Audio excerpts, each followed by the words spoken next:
Inside Bikes, where today we're riding a new for 2024 Ducati Hypermotard 698 Mono. This is a new bike for 2024 and it's a new engine and a new sector for Ducati, so it's a bit of a big deal.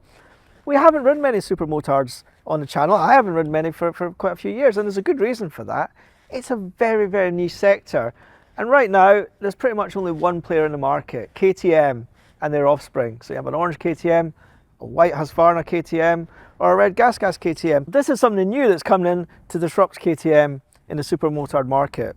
So we've been out, the road's been a bit damp, but it's brightening up and it's getting a lot better. And actually, I've got to say, I've been really surprised by this bike. Now it's a single, and you don't ride many singles nowadays, but your perception is it's going to be quite lumpy. Couldn't be further from the truth. This engine is really revvy.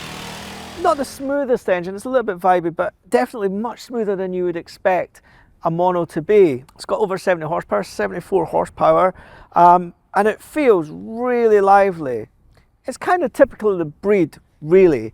You know, it's got that high, tall riding position, plank-like seat, not the comfiest of bikes, but great fun. And it's the sort of sports bike that you can sort of hopefully keep your license with, if that makes sense. You can be a bit of a hooligan and still keep in the speed limit, more or less. If you look at Ducati's press footage, it's all about riding these leery on the track wheelies and skids and wheelies, and if that's what you're into, then yeah, this bike probably has a lot for you.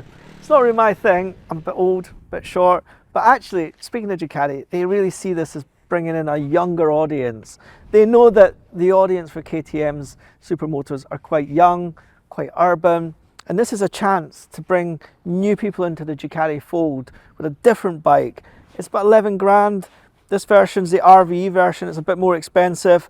It comes with this jazzy, what they call graffiti graphics. It's got a quick shifter as standard on it.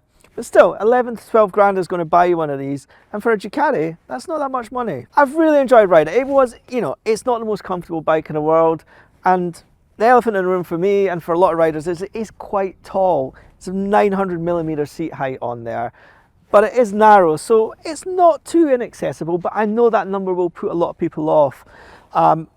They do a lowering kit for it, both in the suspension and in the seat. And if you're sort of in the middle, then you know what, you might find it works for you. But it's beautifully finished. The only thing I'm not that keen on is this sort of cable routing here, which I'm sure Ducati in themselves probably think it's a bit funny, but you might want to jazz it up, hang a furry dice or something from it to make it a bit different. Other than that, the finish is what you'd expect from a Ducati. Really nice, really good quality. I got a bit confused by this graphic down the fork leg. I keep thinking it says 869, but if you look at the other way around, it actually says 698, which is what the bike is. I think Ducati have got a winner here. Look, they're not going to sell millions of these things. It is a niche sector, but it shows what Ducati are doing. They're expanding their range, going into motocross, going into touring, going into the motard market. And in Europe, I think there's a substantial enough market for it to be a worthwhile venture. Definitely worth, if you're thinking of this kind of bike, either as a second bike or as your sole bike, it's definitely worth thinking about. You can have a lot of fun on it. Now the weather's dried up, we're going to go out, do a few more miles, then we'll go write a review for the Inside Bikes website. We'll put the link below.